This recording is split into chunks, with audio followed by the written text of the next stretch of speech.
Hello and welcome back to the show. Today with us on this wonderful Monday, we have with us Jade Secker, and Jade's going to really run us through a bit about her story, and we're going to touch on her perimenopause story and really just speak about this. And so I think it's a really important topic. And yeah, Jade's been so kind to come on the show and share her story with everyone. So I think first, I want to just say welcome and thank you so much, Jade, for coming on. Thank you for having me. I'm a little bit nervous, so No, I don't have be at made some all. notes. So hopefully I don't ramble on too much. But yeah, I kind of just want to get my story out there and give other people hope that this might be happening to. No, Um, absolutely. I think it's so such an inspiring story, and as the viewers will very quickly see. So I think, yeah, I guess if you just want to get started on your story. yeah. Um, so it, my story kind of began in 2021. So kind of August, September time. Um, I'd been on a weekend away with my partner, and when I got back, I felt like I had a UTI.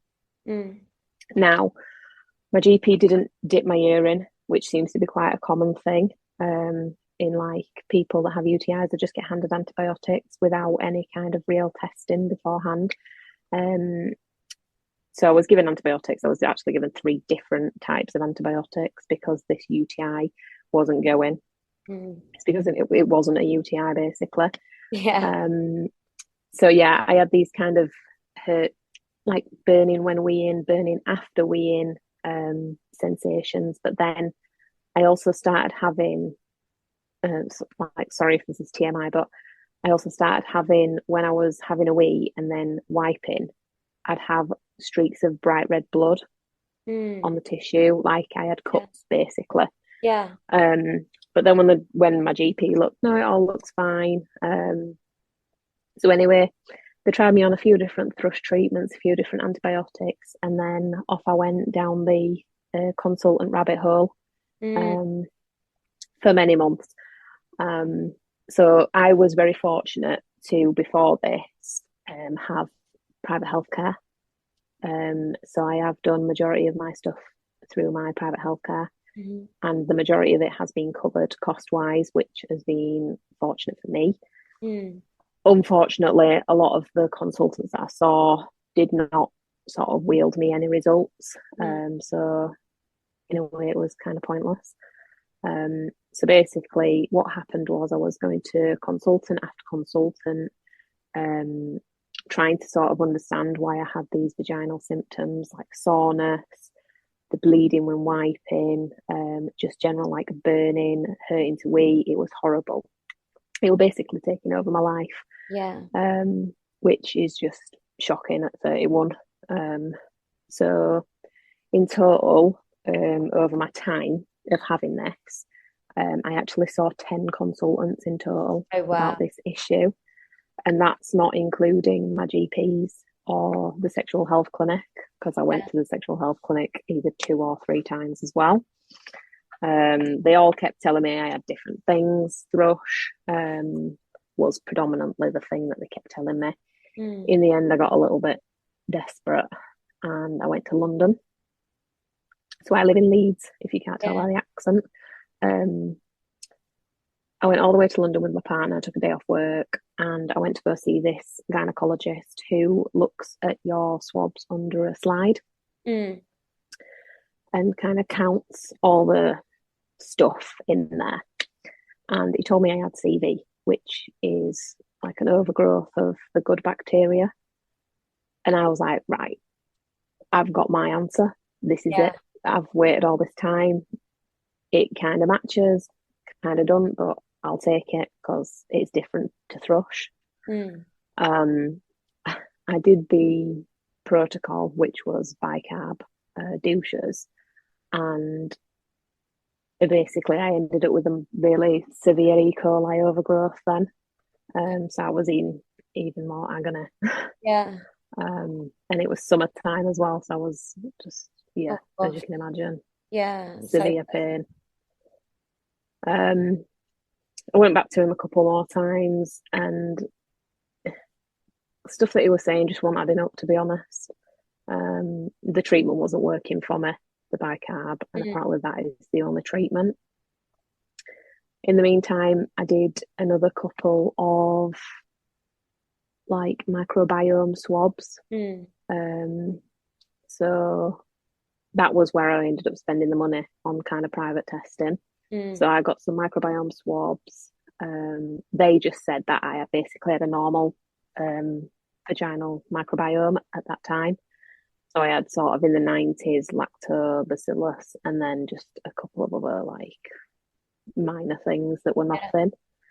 Um, so yeah, it was really anxiety inducing because that was then making me think, wow, I have actually got a lot of lactobacillus. But is that just like a healthy microbiome anyway? Yeah. This was going on months and months. I mean, we're in 2023 now, and this started in 2021 for me. Mm. I got massively depressed over this. Yeah. Um, whilst all this was going on with like my vaginal symptoms, they were like the most upsetting, horrible symptoms at the Mm. time. But then what I'd not put together and what was going on in the background is that I was having all these other symptoms that I'd not really thought these could be linked actually. Yeah. So I was kind of going to my GP for everything and it was all just coming back negative.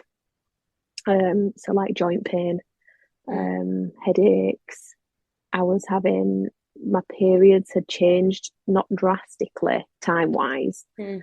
but this is this is not any over exaggeration. But when I was having my periods, I'd have clots, but they were the size of like golf balls.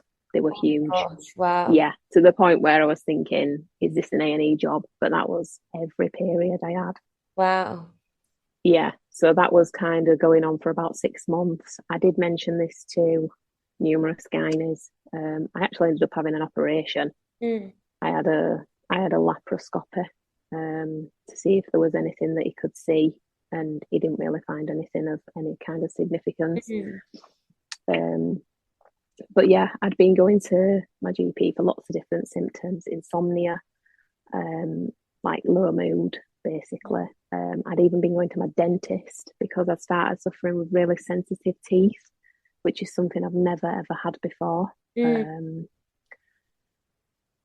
And then I don't know what kind of triggered my brain. And I mean, I was desperate at this point. Mm. Um, I asked my GP if they'd test my hormones, and they said no, that it wouldn't be a hormone thing because I'm too young. Wow. Yeah, so I ended up paying privately for a private hormone blood test, and it was kind of one that you test yourself maybe 2 or 3 times a month, and it shows you where you should be Mm-hmm. for my age. And mine basically all came back low, low, low, but like bottom of the barrel low, not Yeah. even just like a little bit. So I rung my GP. Fortunately, I ended up getting kind of a locum GP that day. So Mm. she was like really understanding. And she said, yeah, we'll test your bloods. We'll do them on day, like between days 1 to 5 of your period, because that's when they'll be the most reliable. Um, so I went for those bloods and they also came back. What did they say? It came back undetectable, my estrogen. Oh, wow. Yeah, so the scientist at the lab had written a note saying undetectable estrogen. Um, please retest. Unexpected result for my age, obviously. Yeah. Um, this went on. I had many, many, many more blood tests. They were all low. So then I was like, right, that's obviously my issue. Mm. Everything, all these other symptoms that I've got are all hormonal because your Yeah. hormones, you don't realize it, but they affect literally every part of your body. Yeah, Um, definitely. yeah, like one of the other weird things, like the sensitive teeth was quite a weird one, but it was dry eyes as well. Oh, I was wow. getting really dry eyes. Mm. And that's apparently a very common sort of hormone menopause symptom. So I then went back to one of the gynae that had done my operation, and I showed him the results. And he looked at me and he went, "No, they're fine. They're fine for your age. Oh, Very fertile," he said. So I was kind of, it was like, "You're very fertile. Don't worry about your fertility. You're very fertile." I was like, "I don't want any more kids. I'm not worried about my fertility. mm. I want to know why I feel like this," Yeah, basically. exactly. Yeah. Um, Totally just kind of brushing me off, really. Mm. Um, so I ended up going to see another lady gynecologist, sort of local to me privately, Hmm. and she is like a fertility specialist. So I thought if I go to her, she might have a bit more idea about the hormones. Now, this was just before Christmas, just gone, Hmm. and I had to have a Zoom call with her, and that was just complete rock bottom for me because I obviously told her a bit about my history Mm. and what had been going on, Yeah. and she basically, um, she just said, very patronising, and said, "I think it's anxiety, and I Oh, think you I'm need to so sorry. stop seeing, Mm. yeah, I think you need to stop seeing doctors, basically, Wow. because it's just anxiety." And just completely dismissed you. Yeah, I came off that call absolutely sobbing. Um, I just didn't know what else to do. Then I didn't know where else to turn. Yeah. Um, because I thought, well, what's the point in having parameters on blood tests? And they're Yeah. all coming back low according to the NHS and these private testing people. For then me to bring them to you and for you to say, no, I think it's just anxiety. Mm. But a Just lot of my, crazy. yeah, well, a lot of my symptoms you couldn't even put down to anxiety. Like some of them I kind of understand that you could maybe, but sort of the blood clots, the sensitive teeth, it's Yeah. like that there's no way on this planet there could be anxiety. And also, you know your own body as a, yeah, Yeah, as a person. I think everyone knows what when something feels right and when something doesn't. So I think to be dismissed like so many people are, I think it's just so, yeah, it's shocking every time I hear it, I think. And I'm so sorry you had to go through that. UK Health Radio, the station that makes you feel good.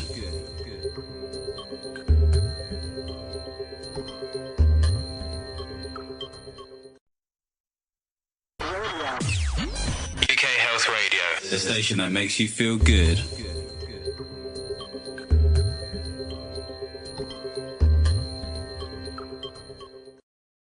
yeah.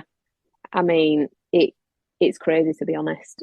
I Mm. don't know how ladies cope that are on the NHS and they don't Yeah. get that much choice to be trying to get more opinions from other Mm. doctors. Yeah. I mean, it didn't really help me much at the time because they were all very dismissive. Um, One of them actually said to me about my hormones, "Oh, well, your periods, they're pretty regular, so you can't have an hormone problem." Even though your blood Which, was showing something different. Wow. yeah, which I've since learned that it's very common when you're in the perimenopause to still have normal periods or Yeah. normal-ish Mm. periods, regular. But it seemed that pretty much none of these gynecologists knew that. Yeah. So I'd seen her. I was completely rock bottom. And I was just thinking, what do I do now? Um, got Christmas out of the way. Mm. And before this happened and before I spoke to this fertility lady, I'd booked in with an endocrinologist. Mm. Now, she was private, she was based at Spire in Manchester, and she was very highly rated. She was part of the British Menopause Society Council advisory team. So obviously she's like quite high up there. Mm. So I was thinking, right, she's like my be all and end all now. I'm Yeah. really running out of options here. Um, she wasn't covered by my private health, so I had to pay £400 to go see her. Mm. Wow. It was an hour consultation, so it was a long consultation, but it were a lot of money. Mm. Um, But essentially, it were worth it in the end because she listened to my story fully. She looked at all my bloods very in depth, and I'd had like every blood test done. So we'd kind of ruled out everything else, thyroid and all them other things. And she was looking at my estrogen levels, and she went, "This one here that says undetectable, this was day 4 of your period, of your cycle." And I said, "Yeah." And she went, "Wow." And she wrote everything down. She took all my symptoms because I had a list like this long of symptoms. And then after 30 minutes, she just turned and she looked at me and she went, "This is really not what you're going to want to hear, but you're in the perimenopause." She said, "It's rare for it to happen so young, but it is possible." And she said, "With these bloods and your symptoms, I have absolutely no doubt whatsoever that this is what you're going through." She also said that she were completely horrified and disgusted that I'd been fobbed off by all these other doctors. Yeah, as everyone should be who listens to your story, I think. Yeah. She said, especially for the sort of blood clots on my period, she said that 100% should have been investigated further, picked up more, because she says that's totally not normal whatsoever. So yeah, she diagnosed me. So I felt a massive sort of sense of relief after that, finally having an answer for everything that I'd been going through. She sort of suggested a few different kind of treatments. I ended up going with what they call the gold standard for HRT. So it's the Mirena and a transdermal estrogen. So I didn't have the Mirena fitted till the end of March. So I went to see her in February, at the beginning of February. And I had the Mirena fitted at the end of March. I started my patch the same day. So I started on a 50 microgram patch. And it was amazing. After 7 days, it was like a complete transformation. I was like a new person. I wasn't depressed anymore. Because one of my big things was I was crying every day for no reason. Oh, bless you. Yeah, I'd see an ambulance with its blue lights on, and that would set me off. Because I'd be thinking, God, I hope the person's all right that's waiting for this ambulance. Oh no, I'm so it sorry. wasn't normal. No. Of course. And I mean, I think it just shows that your blood's also coming back not normal. And so I think people to put 2 and 2 together and to realize that that wasn't normal and the way you were feeling wasn't normal in your own self. And then the fact that it took 2 years for someone to not just like diagnose it, but also listen to you enough to actually take what you're saying as seriously, I think is so shocking and something that absolutely needs to change. 100%. I mean, she was just like the miracle that I'd been waiting for. But when I look back at it, and when me and my partner talk about it, it's sad really because I diagnosed myself because it was me that thought, I think it's my hormones, and paid for a private test. Yeah, exactly. No doctor actually suggested that. It was me that thought, I think it's my hormones actually. And that was how the diagnosis came about in the end. So I'd ended up seeing all these professionals for no reason, to be honest. I had, like I said, I had an operation. I've had a tooth removed. Because of all this, it's just been horrific. But yeah, I'm on the HRT now. It's very up and down. I was quite naive thinking it was going to be a very sort of simple, easy, let's slap this patch on and you'll be fine forever. But I've had to sort of increase my dose. And I will still need to keep increasing it because the way that the doctor kind of explained it is that because I'm younger than the typical menopausal woman, I've got a higher estrogen need. My body would be producing sort of double or triple the amount than what it would be in my 50s. So I'm in sort of rocky territory at the minute because I've gone over the licensed dose, which is what your GPs can prescribe you. So I've now gone back to private, which again is just money. But I was just so glad to get my answer. I feel so much more human.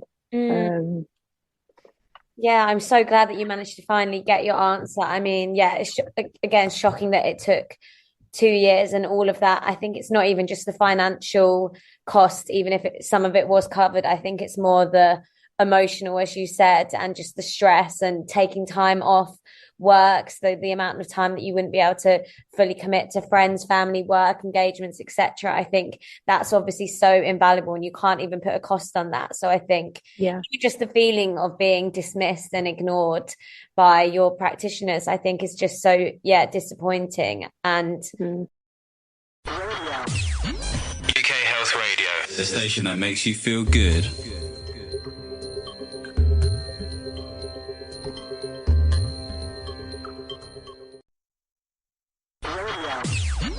UK Health Radio, the station that makes you feel good.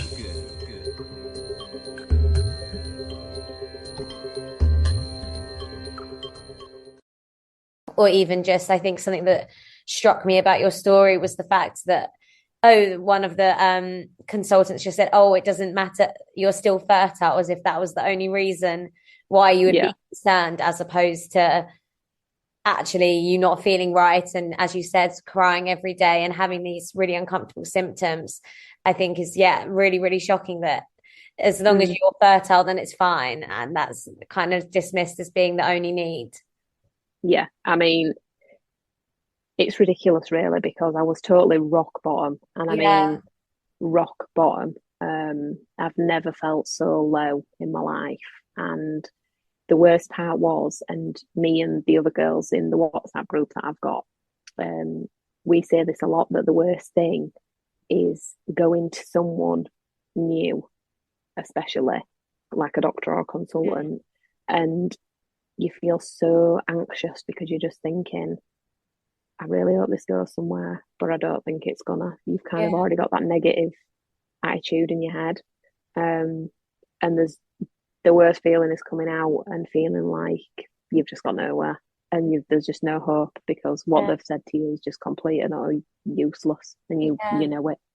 And to be honest with you, that's happened to you so many times. So I don't even blame you feeling that way, because it's not like you're being irrational at all. I think when you're dismissed by the 10th doctor for something that you're just trying to tell them, I don't actually feel right, these are my symptoms, and they're like, oh no, it's fine, I think you're completely justified to have that feeling of dread before each time. And everyone knows how horrible it is to feel ill and have horrible symptoms, whatever they may be, whatever illness you may have, and to have those but also coupled with someone not believing you, or someone not thinking that your symptoms are serious enough. I think I can only even begin to imagine how frustrating and also draining that would be, particularly if it's gone on for 2 years or more. I mean, it's gone on a long time, and obviously I was grateful to get the diagnosis, but now it's just a case going forward, just kind of finding the best HRT for me, tweaking my HRT. And I'm probably going to end up going on testosterone as well, because my testosterone was also low. So I will have to sort of get that privately, because that's not accessible on the NHS either. Which is, again, such a shame. Yeah, I know. I know. I'd like to think that this time next year I'll be sort of fully there, hopefully. And I think it's everyone's bodies are so different, and every woman, every man's body is so different. And I think it's finding that balance that works right for you, and whatever works for you with regards to HRT, diet, nutrition, lifestyle, everything. So I think all about tweaking that until you find something that you can feel, as we've kind of said, you can feel what's right for you and you can feel when something's not right. And I think that's the whole point, is that people need to be a lot more aware that people generally are not making it up when they come to with something. So I think, it's very, and kind of, your story is so inspirational, and maybe perhaps anyone in the community that's listening now who may be going through something similar, what kind of advice would you give them if they're, say, at the beginning or the middle or a really difficult part of their journey?